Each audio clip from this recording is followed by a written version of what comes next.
കേരളത്തിലെ പത്തനംതിട്ട ജില്ലയിൽ ആങ്ങമൂഴിക്ക് സമീപം കൊടുങ്കാട്ടിൽ സ്ഥിതി ചെയ്യുന്ന ഒരു പള്ളിയാണ് നിലയ്ക്കൽ എക്യുമെനിക്കൽ പള്ളി. വിശ്വാസത്തിൻ്റെ ചരിത്രവഴികൾ തേടിയുള്ള യാത്രയിൽ വളരെ പ്രധാനപ്പെട്ട ഒരു സ്ഥലമാണ് നിലയ്ക്കൽ അല്ലെങ്കിൽ ചായൽ. ക്രിസ്തു ശിഷ്യനായ വിശുദ്ധ തോമസ് ഇന്ത്യയിൽ സ്ഥാപിച്ച 7 പള്ളികളിൽ ഒന്നായിരുന്നു നിലയ്ക്കൽ പള്ളി. AD 54 നിലയ്ക്കൽ പള്ളി സ്ഥാപിച്ചു എന്ന് വിശ്വസിക്കപ്പെടുന്നു.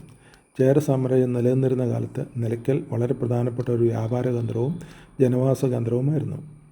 വളരെ സമ്പന്നമായിരുന്ന ഒരു ഭൂതകാലം നിലയ്ക്കലിനുണ്ട്. നിലയ്ക്കലിൻ്റെ പതനം ആരംഭിക്കുന്നത് 12ാം നൂറ്റാണ്ടിലാണ്. രാജ്യങ്ങൾ തമ്മിലുള്ള യുദ്ധവും കൊള്ളക്കാരുടെ ഭീഷണിയും കാരണം ഇവിടുത്തെ ജനസമൂഹം അടുത്തുള്ള കാഞ്ഞിരപ്പള്ളി, പൂഞ്ഞാർ, അരുവിത്തറ, റാന്നി, വടശ്ശേരിക്കര തുടങ്ങിയ സ്ഥലങ്ങളിലേക്ക് കുടിയേറി. AD 1341 പ്രളയം നിലയ്ക്കലിനെ സമ്പൂർണ്ണമായി നശിപ്പിച്ചു. ക്രമേണ ഈ പ്രദേശം കൊടുങ്കാടായി മാറി. 20ാം നൂറ്റാണ്ടിൻ്റെ അവസാന കാലഘട്ടത്തിൽ നിലയ്ക്കൽ കാടുകളിൽ പുരാതനമായ ദേവാലയത്തിൻ്റെ തെളിവുകൾ കണ്ടുകിട്ടി. തുടർന്ന് കേരളത്തിലെ സുറിയാനി പാരമ്പര്യമുള്ള എല്ലാ സഭകളുടെയും കൂട്ടായ പരിശ്രമ ഫലമായി നിലയ്ക്കലിനടുത്ത് ആങ്ങമൂഴിയിൽ ഒരു എക്യുമെനിക്കൽ ദേവാലയം സ്ഥാപിച്ചു. പുരാതന സുറിയാനി ക്രൈസ്തവ ദേവാലയത്തിൻ്റെ മാതൃകയിലാണ് ഈ പള്ളിയും നിർമ്മിച്ചിരിക്കുന്നത്. ചെറുതെങ്കിലും വളരെ മനോഹരമായ ഒരു ദേവാലയം. ദേവാലയത്തിൻ്റെ ബലിപീഠവും ആൾത്താരയും വളരെ നന്നായി ക്രമീകരിച്ചിരിക്കുന്നു. കേരളത്തിലെ എല്ലാ സഭകൾക്കും അവരുടേതായ രീതിയിൽ ആരാധനകൾ നടത്തുന്ന സൗകര്യത്തോടു കൂടിയാണ് ദേവാലയത്തിലെ ആൾത്താര ക്രമീകരിച്ചിരിക്കുന്നത്.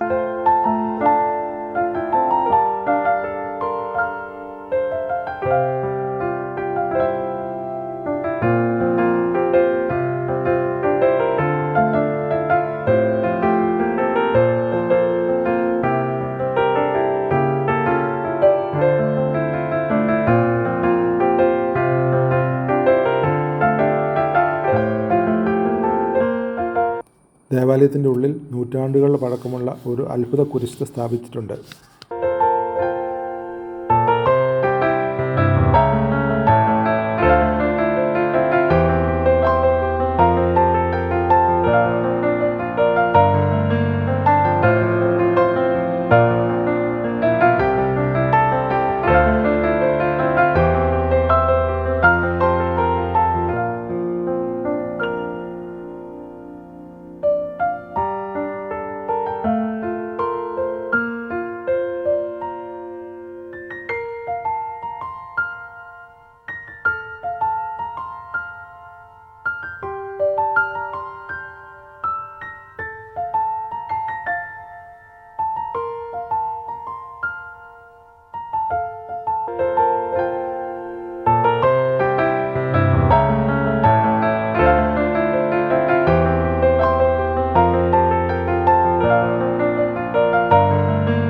ദേവാലയത്തിലെ പ്രധാന അൾത്താരയാണ് മനോഹരമായ ഒരു കുരിശിനാൽ അലങ്കരിക്കപ്പെട്ടിരിക്കുന്നു.